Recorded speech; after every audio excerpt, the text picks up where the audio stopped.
딱 맞춰 들어왔는데 저. 네. 네. 네.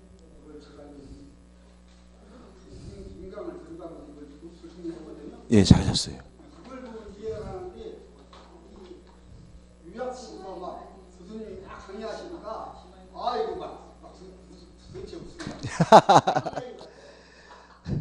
빨리 가세요.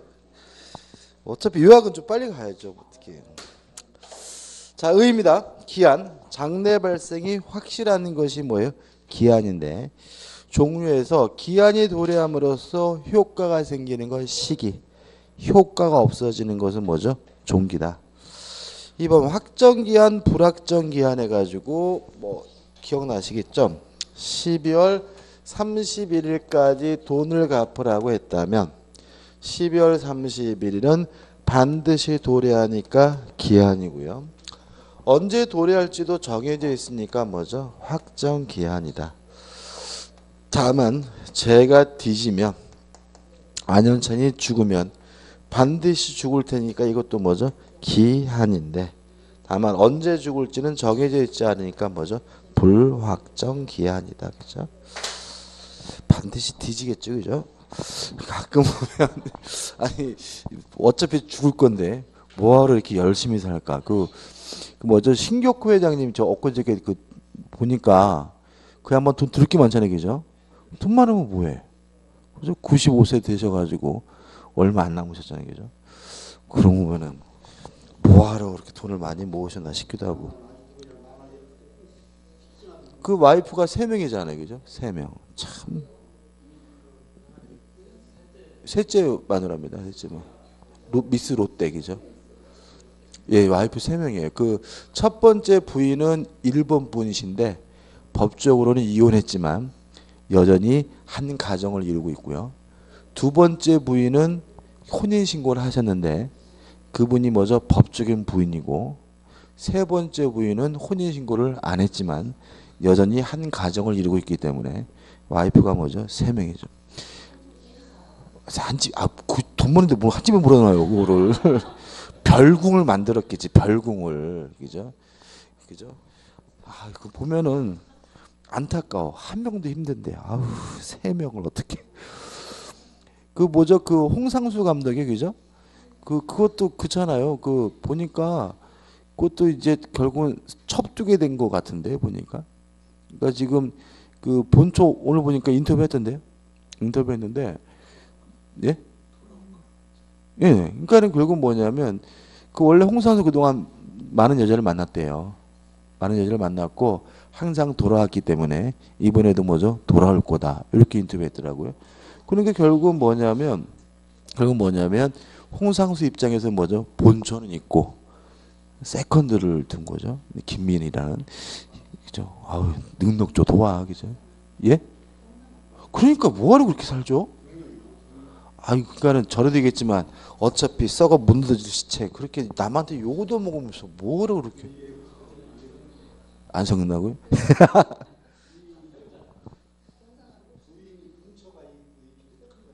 예.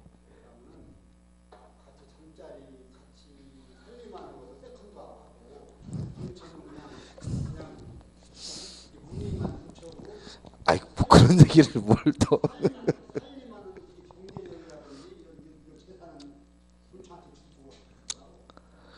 근데 그 잠이 확 깨세요? 제가 이런 얘기 만드는데 이제 그 전에 이제 강의를 다니잖아요, 그죠? 어떤 분이 와서 저한테 상담을 하시는 거예요. 이제 처음에는 이제 그 친구 얘긴데 그 남편 카드값을 갚아줘야 되냐고 부인이 이게 물어보더라고요, 그죠? 그래서 뭐 어쩌고 이렇게 얘기 주고 나서 또 쉬는 시간이 끝났어요. 다음 주가 됐어. 다음 주에 했더니 그 카드비 보자면 남편이 바람이 나가지고 여자하고 도망갔대요. 도망가가지고 이제 카드를 썼는데 나타나가지고 카드 명세를 주면서 이 카드값 갚아주면 내가 너하고 살아주고 안 갚아주면 안 산다. 이렇게 얘기했다는 거예요. 그죠? 그래서 제가 흥분해가지고 저는 그거를 갚아줘야 될지 말아야 될지를 고민하시는 그분이 신기하다고. 그걸 왜 고민하시냐고. 당연히 갚지 말아야 될 법조에도 갚을 의무도 없을 뿐만 아니라 갚을 이유도 없는 거 아니냐고. 또 쉬는 시간 끝났어요. 다음 주가 됐어. 10분마다 상담하는 거야. 10분마다. 다음 주가 됐는데 이전에 그런 거예요. 친구 얘기가 아니라 본인 얘기인데 본인 얘기인데 그분 얘기인데 웃을 일은 아닌 것 같아요. 본인 얘기인데 그래서 자기도 안 갚겠다고 했대요. 그랬더니 또 그 여자가 나갔대 집을 나가가지고 4개월 만에 돌아왔는데 이제는 지 카드는 이제 빵꾸 났겠지 그죠? 지 애인 카드 쓴 거 이제 갚아주면 이제는 살겠다가 아니라 사는 건 그 아가씨하고 살 건데 가끔 집에 와서 내가 너하고 아이들 보살펴 주겠다 이런다는 거예요. 와 대단하죠 그죠? 그렇죠? 예? 그러니까 저는 그분이 처음에는 이해가 안 됐어. 왜 그거를 고민하시는지.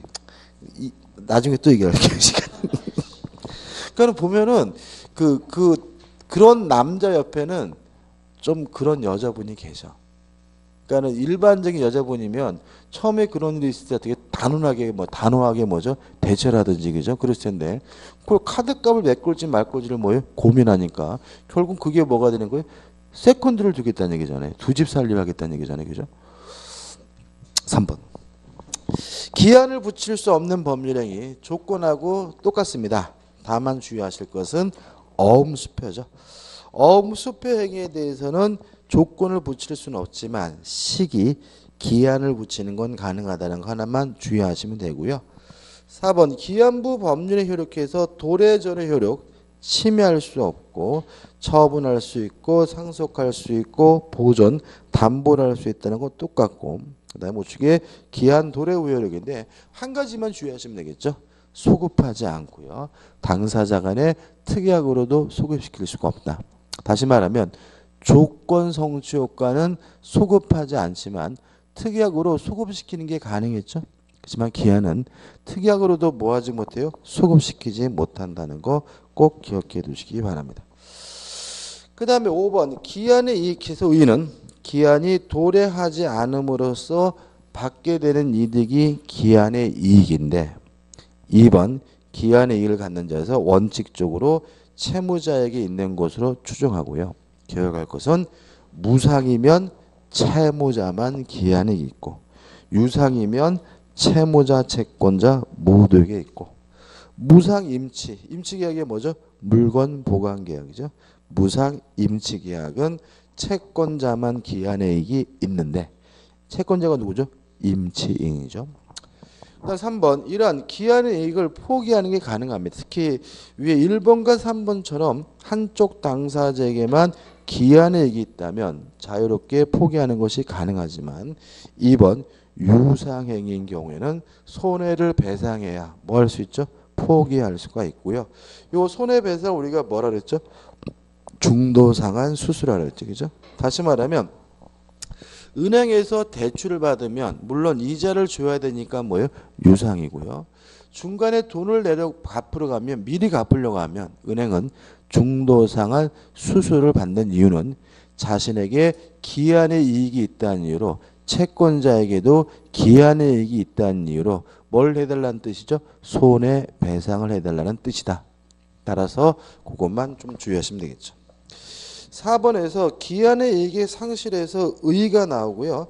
상실 사유가 나오는데 총 4가지가 있는데 여기서 좀 조심할 것이 뭐냐면 기역, 니은, 디귿이 다 주어가 채무자죠. 채무자가 담보를 손상 감소 또는 멸실하겠는데 니은번 채무자가 담보 제공 의무를 이행하지 않은 때 디귿번 채무자가 파산한 때거든요. 한번 생각해 보자고요. 을이 갑에게 1억을 빌려주고요. 돈은 12월 31일 날 갚기로 했고요. 갑이 누구죠? 채무자고. 갑 소유 A 건물에다가 뭘 설정했냐면 저당권을 설정했어요. 근데 어느 날 지나가던 벽이라는 놈이 이런 거지 같은 세상 하면서 방화를 하는 바람에 건물이 홀라당 불토서 없어졌어요. 이랬을 때 을이 담보가 손상감소 멸실됐다는 이유로 기한의 이익이 상실됐으니까 지금 당장 돈을 갚아라. 즉시 변제를 청구할 수 있어요, 없어요? 있어요, 없어요? 예, 없다. 왜냐하면 채무자가 담보를 손상 감소 또는 멸실하게 해야 돼요. 병이 방화했다는 말은 채무자에게 뭐가 없어요? 아무런 고의과실이 없다는 얘기고요. 채무자가 한 것은 아니기 때문에 기한의 이익이 상실됐다는 이유로 즉시 변제를 뭐하지 못합니까? 청구하지 못합니다. 누가 해야 돼요? 채무자가. 이거 하나 주의하시고요. 그 다음에 넘겨보시면 효과 해가지고 즉시 변제를 청구할 수가 있습니다. 자, 그럼 생각해 보자고요. 자, 을이 갑에게 1억을 불려주고 갑소유 A 건물에다가 저당권을 설정했는데, 예를 들어서 갑의 과실로 화재가 발생했어요. 그래서 건물이 어떻게 해요? 없어져 버렸으면 채무자가 한 거잖아요. 그럼 여기서 우리 조심할 것은 뭐냐면, 을은 갑에게 기한의 이익이 상실됐다는 이유로 즉시 변제를 청구하는 것이 어떻게 해요? 가능한 거죠. 근데 만약에 지금 당장 돈을 갚아라. 즉시 변제를 청구했는데도 불구하고 이행하지 않는다면 이게 뭐죠? 채무불이행, 이행지체가 되는 거죠. 따라서 기한의 이익 상실 사유가 있으면 바로 이행지체가 된다는 지문은 뭐죠? X다. 왜냐하면 을의 입장에서는 즉시 변제를 청구할 수도 있고 아니면 뭐죠? 기다릴 수도 있고 누구 마음이요? 을 마음인 거죠. 따라서 을이 못 믿게 써서 즉시 변제를 청구했는데 안 갚아야 그때 비로소 뭐가 돼요? 이행지체가 되는 것이지 기한의 상실 사유가 발생했다는 이유로 바로 뭐가 되는 건 아니에요? 이행지체가 되는 것은 아님을 주의하시기 바랍니다. 일단 오직 기간이죠. 자연적 계산법 해가지고 156조 나오고 역법적 계산법 해가지고 157조에서 첫째 날을 뭐하지 않습니까? 산입하지 않습니다. 다만 예의는 158조에서 나이를 계산할 때는 출생일을 뭐하게 돼요? 산입하게 되고요. 159조에서 일주, 월 또는 연으로 정한 기갈 말일이 종료를 기간이 만료가 되는데 주의하실 것은 160도 사망해가지고 끝나는 날에 해당 일이 없으면 그 월에 뭐죠? 말일이 기간 만료일이 되고요. 161조 만약에 말일이 토요일이거나 공휴일인 때는 그 다음 날이 뭐죠? 만료한다는 거 기억해 두시면 되겠죠. 근데 뭐 기억할 거 많지 않습니까? 첫째 날을 뭐 합니까? 산입합니다. 연령 계산은 뭐죠? 첫째 날을 산입하지 않고요. 그 다음에 세 번째 끝나는 날이 없으면 그 해당 월 말일이 뭐죠? 끝나는 날인데 끝나는 날이 만약에 토요일이거나 공휴일이면 그 다음 날이 뭐죠? 끝나는 날이라는 거 주의하시면 되겠죠. 그 다음 넘기셔서 이제 뭐가 나오냐면 소멸시효가 나오죠. 일단 1번 제척기간의 구별이 나오는데 일단 제척기간은 쉽게 말하면 형성권의 행사기간입니다. 그죠? 그래서 권리의 존속기간이다. 행성권의 뭐죠? 권리 행사기간이다. 그죠? 그래서 우리가 형성권의 행사기간이 제척기간이고 원칙이 몇 년이죠? 10년이라는 거죠. 차이점이 나오는데 기산점입니다. 자, 한번 생각해 보자고요. 소멸시효는 뭐냐면 권리 행사가 가능한데도 행사하지 않고 방치하면 권리가 없어지는 게 뭐죠? 소멸시효거든요. 그래서 소멸시효는 기산점 언제 시작하냐면 권리 행사가 가능한 때부터 소멸시효는 시작되는 거죠. 그렇지만 제척기간은 단순한 권리 행사 기간이기 때문에 그냥 권리가 발생하면 그때부터 그 기간은 뭐하게 돼요? 시작하게 되고요. 4번 중단 사유가 나오는데 소멸시효는 정지나 중단 제도가 있기 때문에 기간이 꾸물꾸물 늘어나게 되는데 반해서 제척기간은 정지, 중단 제도가 없기 때문에 기간이 늘어나지 않음을 주의하시기 바라고요. 4번 소송상의 주장 여부인데 소멸시효가 완성됐는지 안 됐는지는 주장을 해야지만 법원이 고려를 합니다. 만약에 법원이 고려하지 않으면 주장하지 않으면 소멸시효 완성 여부는 법원이 뭐죠? 고려하지 않고요. 이에 반해서 제척 기간은 주장하든 안 하든 법원이 뭐죠? 직권으로 뭐죠? 탐지해 준다 그러죠. 직권으로 도가 여부를 판단하게 됩니다. 그죠? 저는 그 보면 박근혜 대통령 보면은 변호인단이 약간 엑스맨 같아. 그 헌법재판을 또 제가 말씀드렸잖아요. 그죠? 그죠? 어제도 그 또라이죠. 그죠? 그 뭐죠? 그 페이스북에다가 검사님 감사합니다. 그죠? 진리를 뭐 어쩌고 저쩌고. 그게 박근혜한테 얼마나 해대는 말인지 아시겠죠? 그잖아요. 그죠? 그러니까 만약에 진짜 자기가 검사들의 행동에 대해서 감동을 하고 우리 검사들이 우리 박근혜 대통령님한테 진짜 뭐 충성을 다하는구나 라고 믿음이 가더라도 절대로 그건 뭐예요? 지만 알아야지 비밀로 해야죠. 그걸 뭐죠? 세 발 네 발 꽈발리면 여론이 어떻게 되는 거죠? 야, 검사 새끼들도 한통속 하냐? 이런 의심이 들게 되고, 이런 의심이 들게 되면 어떻게 해요? 박근혜는 뭐죠? 구속으로 치닫게 되는 거죠. 그죠? 다시 말하면 그냥 박근혜 나올 때 어떻게 나왔어요? 박근혜 그래 나면 안 돼. 막 머리도 막 흥틀어지고 막 굉장히 막 피곤한 척 막 아주 막 이렇게 나왔어야지. 이렇게 나와야 아이고 저 양반이 참 고생 많이 했구나. 이렇게 뭐죠? 이러면 되겠죠. 이러면서 나오고 그죠? 이러면서 나오고 갑자기 변호사가 뭐죠? 그 검사님들 가족들께 감사합니다. 뭐 이렇게 날려버리면 여론들이 뭐예요? 조금 이렇게 안쓰럽고 미안했다가 확 바뀌는 거예요. 이런 그저지 거기서 잠만 자고 왔나? 그죠? 제가 봤을 때는 너 자고 온 것 같아. 사람이 20시간을 넘게 조사받았는데 그렇게 편안할 수가 없어요. 그잖아요. 여러분 생각해 보세요. 그죠? 검사 앞에 가보셨어요? 지금 가봤는데 좀 좁니다. 그죠? 그 상태에서 2시간만 조사받아도요. 아주 그냥 그 심신이 되게 피곤하거든요. 근데 그거를 20몇 시간 조사받으신 분이 이렇게 나올 수는 없는 거거든요. 그러니까 어떻게 해요? 거기서 잠자고 나왔나? 쉬다 나왔나? 이런 의심도 들고 그죠? 그잖아요. 그죠? 그래서 혹시 잠이 너무 깊게 들어서 못 깨워서 늦게 나온 거 아닌가? 그죠? 11시 40분에 조사가 끝났는데 그죠? 7시간이 넘게 그죠? 그러니까 그게 뭐예요? 주무시기 위해서 감히 못 깨워서 아침에 이제 뭐죠? 이렇게 일어나셨을 때 자, 나가셔도 됩니다. 해서 나온 게 아닌가라는 의심이 들 정도로 행동을 하고 갑자기 뭐 변호사는 너무 뭐요? 감사합니다. 뭐 어쩌저렇게 막 하고 버리고 그러면 이제 어떻게 해요? 여론이 확 나빠지는 거죠. 그래서 저는 변호사가 이게 박근혜 대통령 천생의 왼수가 아닌가. 그 인간이 그 뭐죠? 헌법 재판할 때도 변호사 참여한 사람이거든요. 그래서 그 인간이 완전 엑스맨이 아닌가. 아무튼 그죠? 제 말이 맞죠, 그죠? 그잖아요, 그죠? 박근혜 대통령이 만약 아침에 나올 때 그냥 막 이렇게 나왔으면 여론 달라졌어요. 아이고 안쓰럽다. 얼마나 고생하셨을까 이렇게 되는데 그냥 막 이러니까 거기다 검사는 감사합니다. 검사님 이렇게 변호사는. 아무튼 주장이 뭐고 그다음에 우측의 라번에서 소멸시효가 나오는데 소멸시효는 소급표가 있어요. 이게 우리 이런 얘기입니다. 채권의 소멸시효는 몇 년이죠? 10년이잖아요. 그럼 예를 들어 가지고 요때 채권이 발생했는데 10년이 돼 가지고 소멸시효가 완성이 됐다. 그러면 만약에 소멸시효가 소급표가 없어 가지고 요때부터 채권이 소멸된다 이렇게 해석이 되면요. 돈은 갚을 필요가 없지만 10년 동안의 이자는 지급해야 된다. 이런 논리가 생기거든요.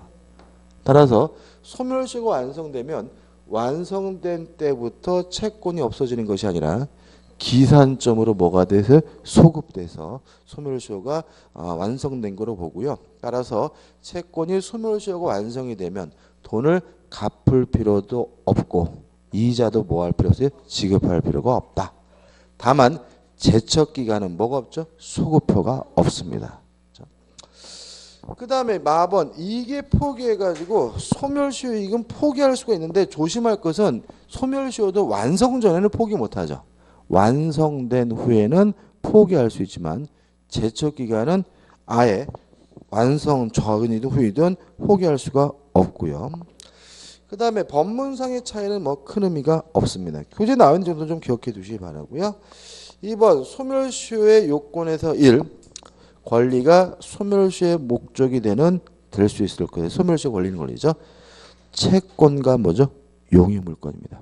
따라서 채권도 뭐에 걸려요? 소멸시효에 걸리고 용익물권도 뭐죠? 소멸시효에 걸립니다. 그래서 가장 중요하고 시험은 잘 나오는 것은 뭐냐면 2번 부동산 매수인, 3번 점유취득시 완성이죠. 자, 이런 문제죠.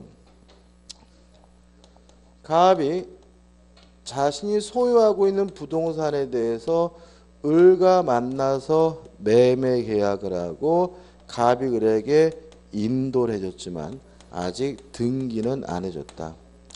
그럼 매수인은 아직 이전 등기를 안 받았기 때문에 뭐가 없죠? 소유권이 없죠. 그러면 이 사람에게 있는 거는 뭐냐면 이전 등기를 청구할 수 있는 등기 청구권인데 요 등기 청구권은 물권적 청구권이 아니라 뭐죠? 채권적 청구권이죠. 따라서 소멸시효에 걸려야 합니다. 채권이니까. 다만 요 매수인이 점유를 계속하고 있다면 소멸시효 올리지 않는다라고 봐요. 왜냐하면 소멸시효가 완성되려면 권리를 행사하지 않고 뭘 해야 돼요? 방치를 해야 되는데 매수인이 점유를 계속하고 있는 것은 권리를 행사하고 있는 것으로 봐요. 따라서 점유를 계속하고 있는 것이 권리를 행사하는 것이라면 적극적으로 권리를 처분하는 것도 뭐죠? 권리의 행사니까 권리를 처분했다는 이유로 점유를 상실한 경우에도 뭐에 걸리지 않습니까? 소멸시효에 걸리지 않습니다. 이걸 일단 기억해 두시고 취득시효와 조금 달라요. 자 보죠. 등기는 갑이 하고 있고요. 점유는 을이 하고 있었는데 20년이 완성이 되면 요 을에게 소유권이 생기는 것이 아니라 이전 등기를 청구할 수 있는 뭐가요?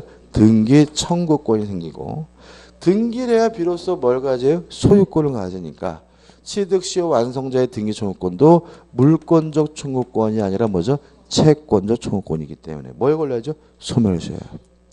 다만 점유를 계속하고 있다면 뭐에 걸리잖아요? 소멸시효에 걸리지 않습니다. 요게 없어요. 요게. 권리를 처분한 거는 취득시효 완성자에게는 없어요. 이게 왜 그러냐면은 둘 다 비슷하기 때문에 요 부분에 대해서 대법원에서 판결을 내려줬어요. 이제 점유 취득시효 완성된 경우는 아직 판례가 없는 상태. 그래서 뭐가 옳은지는 아직 알 수가 없고요. 그래서 현재는 취득시효 완성자는 점유를 계속하고 있는 한 뭐에 걸리잖아요? 소멸시효에 걸리지 않고요. 따라서 어떤 이유든지 간에 점유를 상실하게 되면 소멸시효가 뭐가 돼? 시작이 되는 거죠.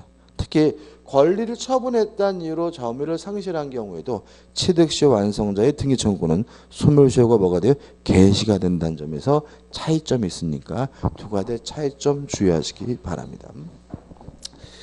그다음 2번 권리를 행사할 수 있음에도 불구하고 권리를 뭐죠? 행사하지 않을 것. 따라서 넘겨보시면 소멸시효는 언제부터 시작하느냐? 기산점은 권리를 행사할 수 있을 때부터 시작을 하게 되는데 가 확정기한부 채권은 확정기한이 뭐죠? 도래한 때. 나 불확정기한은 그 기한이 객관적으로 도래한 때. 예를 들어서 안영찬이 죽으면 자동차를 주겠다라고 했다면 언제부터 자동차 살라고 했죠? 죽어야. 그래서 안영찬이 뒤진 때부터 소멸시효가 뭐가 돼요? 시작이 되는데 주의할 점을 보시면 채무자가 이행지체 빠지는 시기는 채무자가 기한의 도래를 안 때이다. 이거 좀 조심하셔야 되겠죠? 자, 이런 문제죠. 이행지체는 뭐죠? 채무불이행이잖아요. 예를 들어서 안영찬이 뒤지면 자동차를 주겠다라고 요 시점에서 뭐죠? 얘기를 했단 말이죠.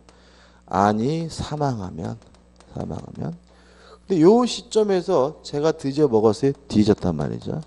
그러면 요 때부터 뭐죠? 소멸시효가 뭐가 되는 거죠? 시작이 되는 거죠.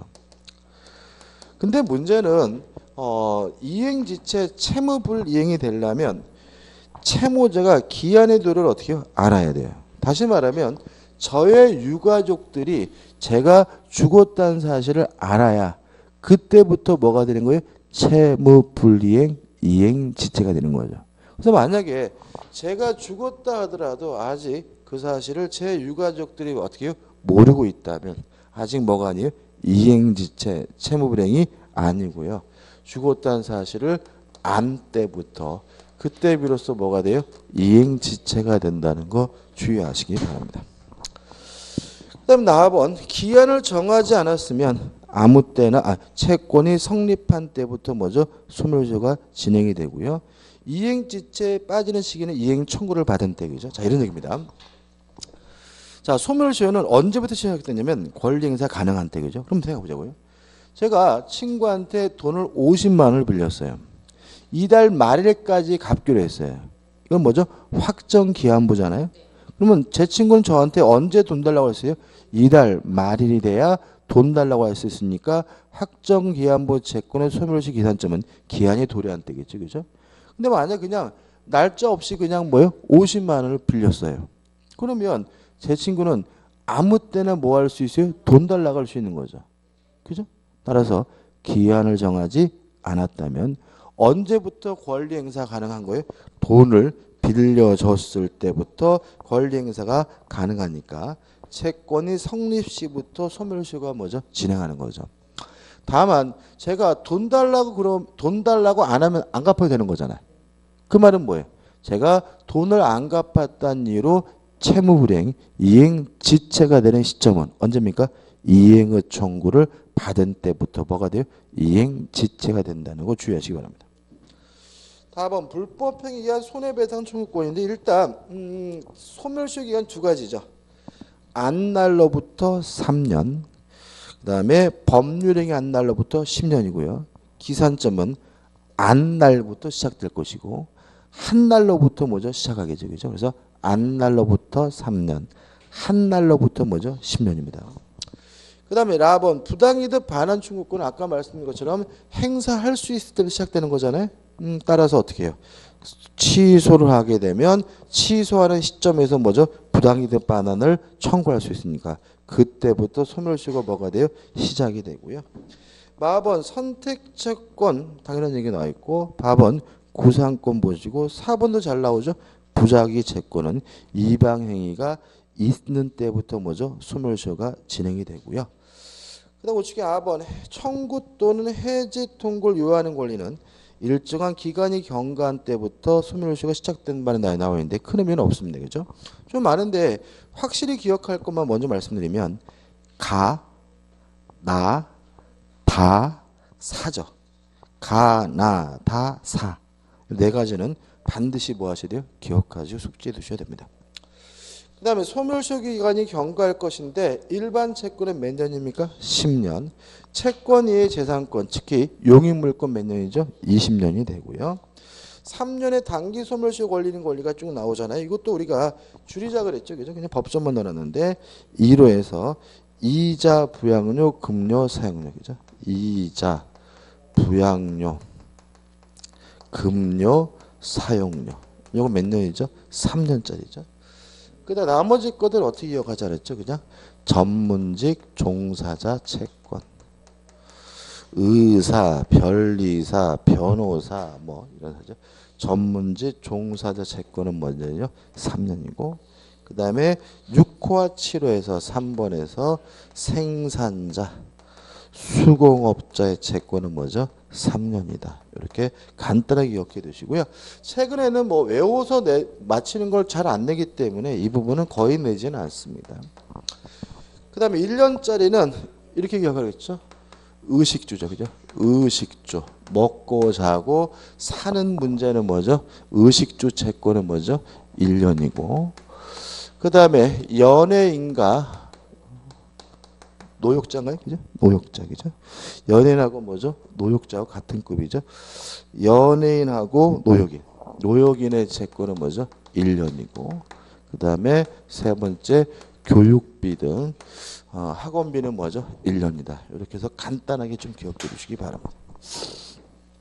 그 다음에 넘기셔가지고 판결 등에 의하여 확정된 채권인데 자 이렇게 만약에 3년짜리나 1년짜리가 판결로 뭐가 됐어요? 확정이 됐다면 이제는 소멸시효가 몇 년짜리 늘어나는 거죠? 10년짜리로 늘어난다. 만 기억하시면 되겠죠. 그 다음에 이제 3번 소멸시효 중단이 나옵니다. 일단 소멸시효는 권리를 행사하지 않고 방치하고 있어야 되는 거잖아요. 따라서 권리를 행사하게 되면 소멸시효가 뭐가 돼요? 중단되기 때문에 새롭게 다시 뭐 하게 되는 거죠? 시작하는 거죠. 그래서 결국은 소멸시효 중단 사유는 결국은 권리 행사예요. 그래서 좌측에 보시면 뭐가 권리 행사냐 해서 1. 청구, 압류, 가압류, 가처분, 승인 이거 있고 또 우측에 보면 또 나오죠. 그죠? 1. 재판상 청구, 파산 절차 청구, 파산 절차 참가, 지급 명령, 화해를 위한 소환, 임의 출석은 뭐죠? 권리 행사니까 소멸시효를 뭐요? 중단시키고요. 주의하실 것은 5번 채고인데 채고로 인해서 소멸시효 중단 효과가 유지가 되려면 나번 6개월 이내에 재판상 청구 등을 어떻게 해요? 해야 한다. 기억해 두시면 되고 6. 압류, 가압류, 가처분, 승인도 일종의 권리 행사니까 소멸시효를 뭐합니까? 중단시킨다. 끝이죠. 소멸시효 중단에 효력해서 먼저 인적 범위인데 169조에서 당사자 및 승계인 간에만 효력이 있는 것이 뭐예요? 원칙이죠. 넘겨보시면 당사자 의미와 승계인 의미가 나오고요. 예외 가지고 1. 176조가 나와 있는 한번 보시고 2번 보증채무 해가지고 잘 나오는 게 뭐죠? 2번 보증채무자. 보시면 주채무자에 대한 시효 중단은 보증인에게도 미친다.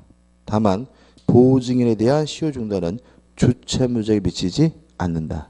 다시 말하면 주채무자에게 재판상 청구를 했다면 시효 중단의 효과가 주채무자뿐만 아니라 누구한테요? 보증인에게도 중단되지만 만약에 보증인에 대해서 재판상 청구를 했다면 보증인에 대해서만 시효 중단의 효과가 있고 주채무자에게는 미치지 않는다는 거 꼭 기억해 두시고요.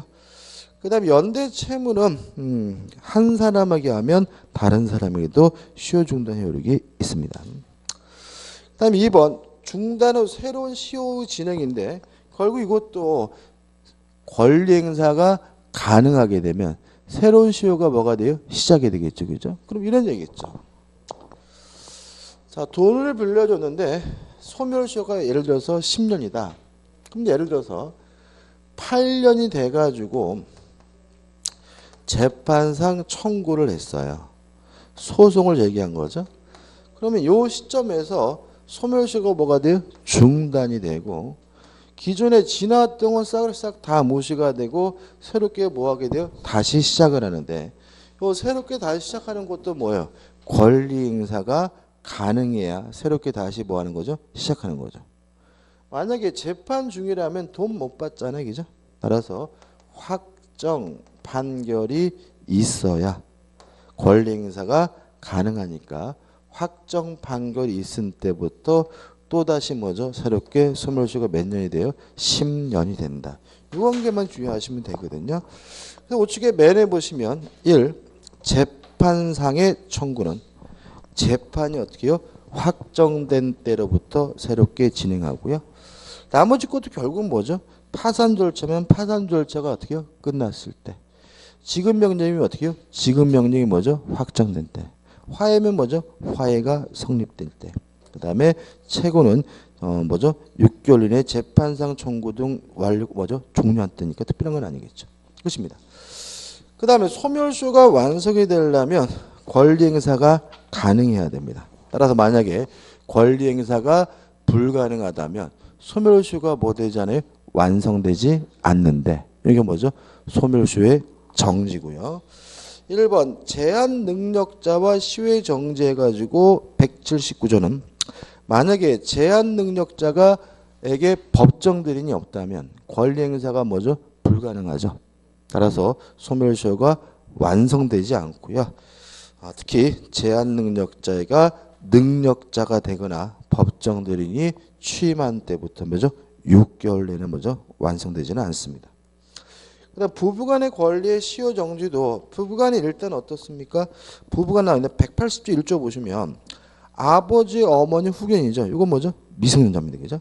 다시 말하면 미성년자가 아버지, 어머니에 대해서 채권이 있다 하더라도 권리 행사가 불가능하니까 소멸시효가 뭐 되지 않습니까? 완성하지 않습니다.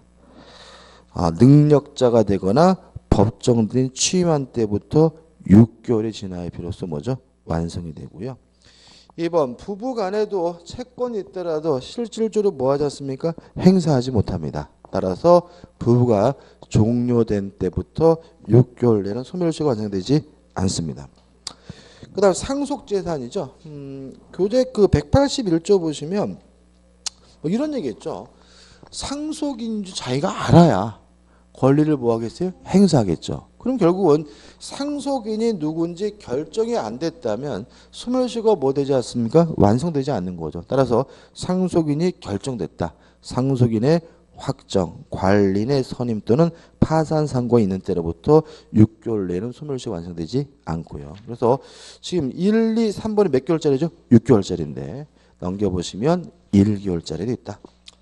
천대 기타 사변으로 권리 행사가 불가능한 경우에는 소멸시효가 뭐 되지 않습니까? 완성되지 않고요. 몇 개월 내요? 1개월이 지나야 비로소 완성이 되게 되는 거죠. 5번 소멸시효의 법률 효과에서 1. 완성의 효과. 법원에서 문제가 되면 주장이 필요하고요. 절대적 소멸시효란 말이 나오죠. 이건 뭐냐면 용익물권은 20년간 행사하지 않으면 소멸시효 걸리는데 20년이 되는 순간 용익물권은 자동으로 뭐죠? 소멸된다. 뭐 하지 않아도요? 말소 등기하지 않아도 그런 취지고요. 그 다음에 시효 완성을 주장할 수 있는 자 나와 있고 3번 소급표 기산일로 소급하게 되고요. 4번 주된 권리가 소멸하게 되면 무엇도요? 종된 권리도 소멸된다는 말이 나오고요. 우측에 보시면 시효유기의 포기죠. 완성되기 전에는 포기할 수가 없습니다. 따라서 완성된 후에야 비로소 뭐 할 수 있어요? 포기할 수가 있고요. 나번에서 요건을 보시면 이래가지고 포기하는 자에게 처분 능력, 처분 권한이 있어야 된다는 거 주의하시고요. 2번 완성 사실을 알고서 포기해야 되고요.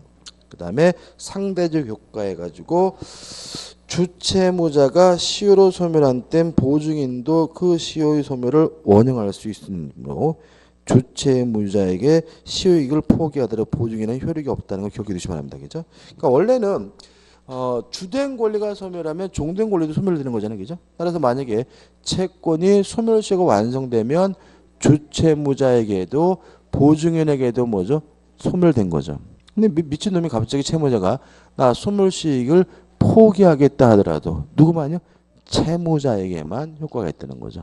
보증인에게는 효과가 없고 따라서 보증인은 주채무자가 포기하더라도 소멸시 완성 효과를 주장하는 것이 가능하다는 거 주의하시면 되겠죠.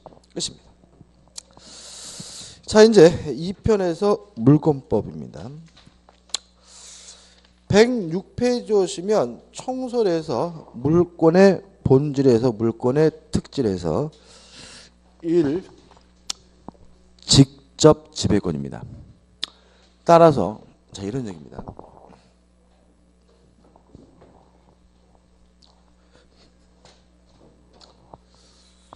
자 갑이라는 사람이요 A라는 건물에 대해서 예를 들어서 소유권, 물권이 있다면 어떻게 만족을 얻냐면은 갑 스스로가 요 물건을 직접 지배해서 만족을 얻어요. 다시 말하면 누구로부터 도움이나 협력, 이행을 받을 필요가 없는 거고요.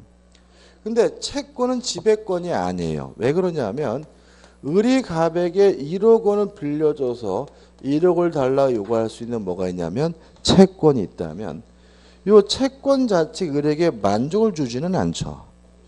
그죠? 갑이 돈을 갚아줘야 이행을 해야 비로소 뭘 갖게 돼요? 만족이 생겨요. 그래서 물권은 직접 지배권이니까 스스로 알아서 만족을 얻는 거고요. 채권은 지배권이 아니기 때문에 채무자의 이행이 있어야 협력이 있어야 비로소 뭘 얻는 거예요? 만족을 얻는 거예요.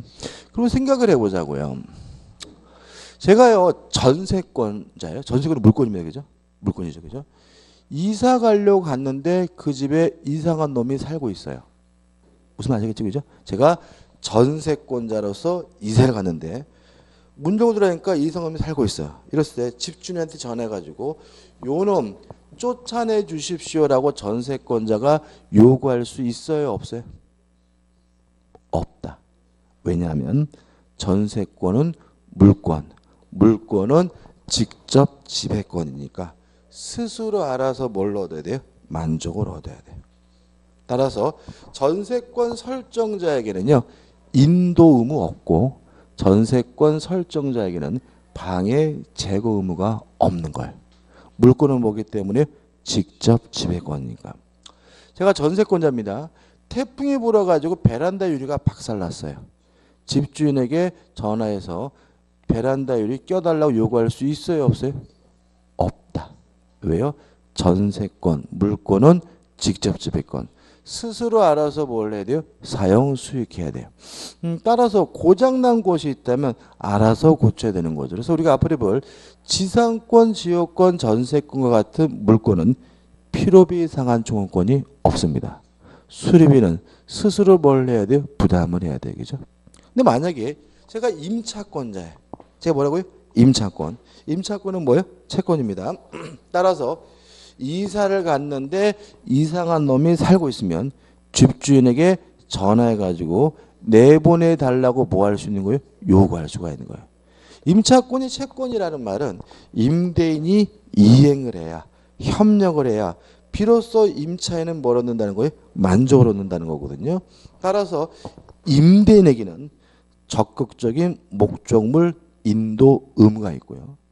임대인에게는 적극적인 방해 제거 의무가 있습니다. 임차권은 물권이 아니라 뭐예요? 채권이니까요.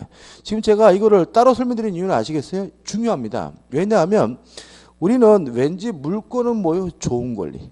채권은 뭐예요? 후진 권리. 이게 상식이기 때문에 오히려 물권자에게 불리한 부분은 시험에 어떻게 해요? 아주 잘 내는 부분인 거죠. 또 하나 더. 임차인인 제가 살고 있는데 베란다 유리가 깨졌으면 임대인에게 껴달라고 뭐 할 수 있어요? 요구할 수가 있습니다. 왜냐하면 임차권은 물권이 아니라 채권. 임대인이 적극적으로 이행을 해야 사용 수 있게 하게 해줘야 뭐죠? 만족스럽습니다. 따라서 임차권자는 필요비 상한을 뭐 할 수 있습니까? 청구할 수가 있습니다. 굉장히 중요한 부분입니다. 그죠? 신문 잘 나오는 부분이죠. 그 다음에 이 양가리 2번에서 절대권. 절대권이 뭐죠? 모든 사람에게 주장할 수 있는 권리라는 얘기죠. 그래서 물권은 모든 사람이 주장할 수 있는 절대권이기 때문에 제3자에게 대항할 수 있다. 뭐가 있죠? 대항력이 있는 거고요. 이에 반해서 채권은 특정한 사람에게 주장할 수 있는 상대권이죠. 을이 갑에 이런 얘기잖아요. 갑이 소유권이 있다면 이 소유권은 물권인데 갑은 세상 모든 사람에게 자신의 소유권을 뭐 할 수 있어요? 주장할 수 있으니까 뭐예요? 절대권이고. 을이 갑에게 1억을 빌려줬다면 갑에게만 뭐예요? 돈 달라고 해야 되고 엉뚱한 병한테 돈 달라고 하면 어떻게 뒤지게 맞는다. 그래서 채권은 특정한 사람에게만 주장할 수 있기 때문에 뭐죠? 상대권이죠. 그래서 우리가 배울 앞으로 지상권, 지역권, 전세권과 같은 물권은 대항력이 있어요. 왜요? 모든 사람에게 주장할 수 있는 절대권이니까요. 그렇지만 임차권과 같은 채권은 뭐가 없습니까? 대항력이 없어요. 왜요? 특정된 사람에게만 주장할 수 있는 뭐예요? 상대권이니까요. 우리는 주택임대차보호법의 시험 범위가 아닙니다. 그죠? 따라서 절대로 주택임대차보호법을 떠올려줘도 안 되고요. 항상 우리는 임차권은 뭐예요? 채권이고 특정한 사람에게만 주장할 수 있는 상대권이기 때문에 뭐가 없다고요? 대항력이 없다는 거 항상 머릿속에 어떻게 숙지해 두셔야 되는 거죠. 그 다음에 3번 물권은 강한 양도성이 있습니다. 따라서 지상권, 지역권, 전세권과 같은 물권은 자유롭게 양도할 수 있어요. 소유자한테 동의받을 필요 없어요. 임차권은 물권이 아니라 뭐예요? 채권이기 때문에 약한 양도성을 띱니다. 따라서 임차권을 양도하거나 전대하려면 임대인으로부터 뭘 받아야 돼요? 동의를 받아야 된다는 논리가 생기게 되는 거죠. 그 다음 2번 물권의 객체는 뭐죠? 물건이고요. 우측에 보시면 이제 뭐가 나오죠? 물권 법정주의가 나옵니다. 일단 물권 법정주의는 쉽게 말하면 물권에 관한 사항은 법으로만 정하는 주의가 뭐죠? 물권 법정주의. 근데 주의하실 점은 여기서 말하는 법은 법률과 관습법만을 의미하고요. 특히 이 법률은 국회에서 제정한 형식적 의미의 법률만을 말합니다. 따라서 시행령, 시행규칙, 뭐 대법원 규칙 이런 것들로는 물권에 관한 사항을 뭐 할 수 없어요? 정할 수가 없어요. 그럼 생각해 보자고요. 민법의 법원으로서의 법률은 대통령령이나 대법원 규칙, 국회 규칙 등을 포함한다. 맞는 말인 거예요. 잘 들으셔요? 물권법의 법원으로서의 법률은 대통령령이나 국회 규칙, 대법원 규칙 등을 포함한다. 그럼 뭐예요? X예요. 왜냐하면 물권법은 무엇을 지배받습니까? 물권 법정주의 지배를 받고 물권 법정주의에서 법률은 뭐만요? 국회에서 제정한 법률만을 말합니다. 그래서 1조에 나오는 법률과 물권 법정주의에 나오는 법률의 내용이 다르고요. 그래서 민법의 법원으로서 대통령령, 대법원 규칙 이런 것들이 어떻게 해요? 들어가지만 물권법의 법원으로서는 대통령령, 장관령, 대법원 규칙 이런 것들은 뭐 하지 않습니까? 포함하지 않는다는 거 잊지 마시기 바랍니다. 그 다음에 정한다는 말은 그 다음에 이제 법률과 관습법의 관계는 뭐죠? 두 가지 관계는 보충적입니다. 그 말은 뭐냐면 법률이 없는 경우에만 뭐가 존재할 수 있냐면 관습법이 존재할 수 있습니다. 예를 들어 가지고요. 과거에는 부동산의 양도담보도 관습법상의 물권이었고요. 동산의 양도담보도 관습법상의 물권이었는데 지금은 부동산의 양도담보는 더 이상 관습법상 물권이 아니에요. 왜 그러냐면 가등기 담보 등의 법률, 가등기 담보법이라는 법이 만들어져 가지고요. 이제 부동산의 양도담보는 가등기 담보법이란 뭐예요? 법률에 의해서 규율을 받거든요. 그래서 관습법은 법률이 없는 경우에만 보충주로 존재할 수가 있기 때문에 그동안 부동산에 대한 양도담보에 대한 관습법은 어떻게 해요? 없어지는 거예요. 그래서 그럼 양도담보 중에 뭐만요? 동산의 양도담보만 관습법상 물권으로 남게 되는 거죠. 관계를 좀 생각해 보시기 바라고요. 3번 창설하지 못한다 해서 정하는데 두 가지를 정합니다. 종류를 정한다. 종류가 강제가 되고요. 내용을 정한다. 내용이 강제가 됩니다. 따라서 법률과 관습법으로는 법률과 관습법을 제외한 다른 방법으로는 새로운 종류의 물권을 만들 수가 없어요. 왜 이렇게 놨을까요? 그러면 법률과 관습법 외에는 다른 방법으로 새로운 종류의 물권을 만들 수 없다는 말은 결국 뭘 말하냐면 계약으로는 새로운 종류의 물권을 만들 수가 없다는 거죠. 그죠? 그죠? 그 말이고. 그 다음에 요 종류 강조, 내용 강조 때문에 물권법의 대부분의 규정은 위반하면 안 된 뭐죠? 강행 규정으로서의 성질을 띈다까지 기억하시면 되겠죠.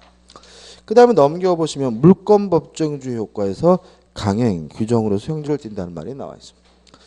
그 다음에 3절 물권의 효력해서 우선적 효력인데 우선적 효력이란 말은 우선한다는 말이 아니라 뭐죠? 우열이 있다, 순서가 있다는 말인데 어떻게 기억하시냐면 원칙, 성립된 순서요함. 따라서 먼저 성립한 물권이 우선하고요. 늦게 성립한 물권은 뭐죠?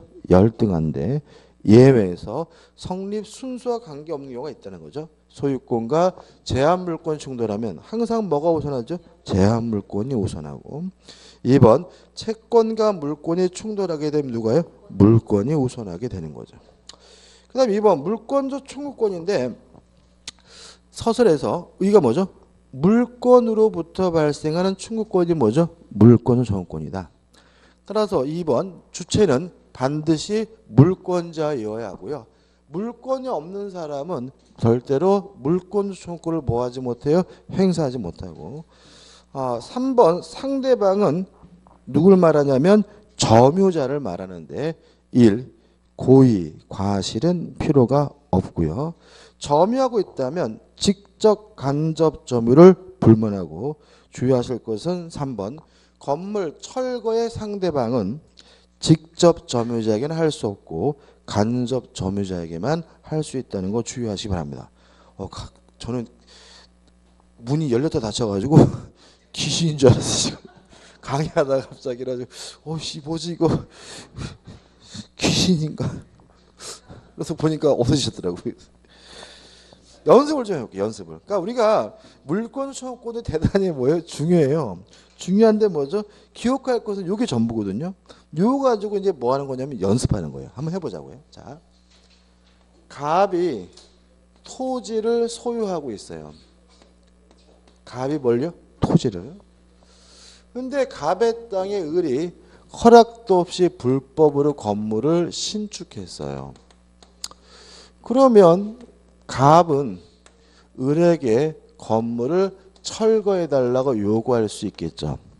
왜냐하면 갑은 토지에 대해서 뭐가 있어요? 소유권, 물권이 있고 을은 갑의 토지를 뭐하고 있는 거죠? 점유하고 있는 거죠. 이때 갑이 을에게 건물에서 퇴거할 것을 요구할 수 있습니까? 없습니까? 없다. 왜냐하면 갑은 토지 소유자죠. 건물은 누구 거예요? 을 거. 따라서 내 땅에서 나가라는 의미에서 건물의 철거는 요구할 수 있지만 건물은 갑의 것이 아니라 을의 것이니까 건물에서 나가라고 뭐 할 수는 없어요? 요구할 수는 없다. 꼭 기억해 두셔야 되고요. 그 다음에요. 갑이 이 땅을 병에게 팔았단 말이죠. 팔고 병에게 이전 등기를 해주는데 병한테서 전화가 왔어요. 사기로 고소하겠대요. 뭔 소리냐 그랬더니 네가 자식아 나대지라고 빈 땅이라고 해서 땅을 샀는데 내가 가서 보니까 이상한 놈이 거기 살고 있는데 너 나한테 사기친 거 아니야? 라고 방방 뜨더란 말이죠. 이랬을 때 갑이 을에게 건물을 철거해달라고 요구할 수 있어요? 없어요? 없다. 왜냐하면 물권자 청구권의 주체는 뭐예요? 물권자. 갑이 병에게 팔고 등기해줬다면 더 이상 갑에게 뭐가 없어요? 소유권, 물권이 없으니까. 이해되시죠? 두 가지 좀 생각해 보시고. 그 다음에요. 을이 갑의 땅에다 불법으로 건물을 신축한 후에 병에게 요 건물을 양도를 했어요. 그러면 갑은 철거를 을에게 요구해야 돼요? 병에게 요구해야 돼요? 병에게만 요구할 수 있는 거죠. 왜냐하면 물권적 청구권 상대방은 누구예요? 점유자입니다. 건물을 을이 병에게 양도했다면 이제 갑의 토지를 점유하는 사람은 더 이상 을이 아니라 누구예요? 병인 거죠. 근데 문제는 병이 이 건물이 불법 건물인지 몰라요. 선이고 무과실일 때 갑은 병에게 철거해달라고 요구할 수 있어요? 없어요? 있다. 왜냐하면 점유만 하고 있다면 그 사람에게 아무런 고의도 과실도 뭐죠? 요구하지 않으니까요. 이해되시죠? 그죠? 그냥 좀 바꿔서 갑이 소유하고 있는 건물입니다. 갑이 뭘요? 건물을. 근데 을이 불법으로 점유하고 있는 상태예요. 갑의 건물을. 이런 상태에서 을이 병에게 이 건물을 양도했다면 그 갑은 을에게 반환을 청구하는 것이 아니라 병에게 반환을 청구해야 되겠죠. 왜요? 건물을 점유하는 사람은 을이 아니라 뭐죠? 병이고요. 이 병이 선이 무과실이어도 반환을 청구할 수 있겠죠. 왜요? 왜요? 점유하고 있다면 고의나 과실은 뭐죠? 요구하지 않으니까요. 근데 만약에 을이 병에게 임대를 한 경우라면 이때는 갑은 병에게도 반환 청구할 수 있고 을에게도 뭐죠? 반환 청구할 수 있다. 왜냐하면 을이 병에게 건물을 임대하게 되면 을은 뭐가 돼요? 간접 점유자고 병은 뭐예요? 직접 점유자니까요. 다시 말하면 물권자 청구권의 상대방은 임차인과 같은 직접 점유자든 임대인과 같은 간접 점유자든 상관이 없는 거죠. 물론 어떤 형태입니까? 병한테 직접 가서 나가라고 요구할 수도 있고요. 을한테 연락해서 커피숍에 만나가지고 빨리 병 내보내라고 을에게 뭐 할 수 있어요? 요구할 수도 있다. 이런 의미겠죠. 그죠? 근데 문제는 만약에 갑의 토지 을이 불법으로 건물을 신축한 후에 을이 병에게 이 건물을 임대한 경우라면 이때 갑은 병에게 철거해달라고 요구할 수 없고 을에게만 철거해달라고 어떻게 요구할 수 있다. 그래서 마지막에 건물 철거의 상대방은 직접 점유자인 누구한테요? 임차인에게는 하지 못하고 간접 점유자인 누구한테요? 임대게 하는 거다. 왜냐하면 쉽게 말씀드리면 임차인은 건물을 뭐예요? 때려 부셔줄 수가 없죠. 병한테 가서 건물 때려 부셔 임마 그러면 어떻게 병이 물수 있지? 아저씨가 내 건물도 아닌데 내가 어떻게 때려 부셔? 그죠? 집주인한테 가서 얘기해 라고 하겠죠. 그죠? 그런 의미니까 기억해 두시기 바랍니다. 좀 쉬었다가 우측에 물권의 변동을 보도록 하겠습니다.